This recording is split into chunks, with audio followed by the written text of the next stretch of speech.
We're here on site today on a drip line and micro irrigation project, looking at two tools that are gonna save your hands, time, and frustration. The first tool that's gonna help us save our hands, frustration, and time is the fitins tool. Without this tool, taking drip line fittings and trying to insert them is a chore. But with the fitins tool, you simply insert the fitting like so, place it into the drip line, pop out the fittings tool, and you're in. We'll repeat the process on the opposite side. Also included in the fittings tool is this handy ear, which we can use to flare out the pipe just ever so slightly. We pop in the fittings tool like so,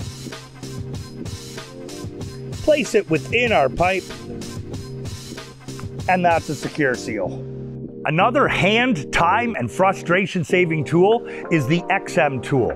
This tool is used to insert or remove zeri bugs, pressure compensated fittings, or even 1/4 inch fittings.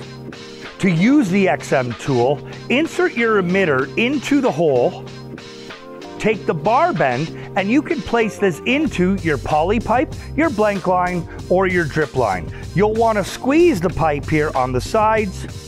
You may want to use channel locks. Push down until you're past the barbs, and you're in. To reverse the process and remove the emitter, simply use the slot, press down on the emitter, and pull it out, and your emitter's free and clear.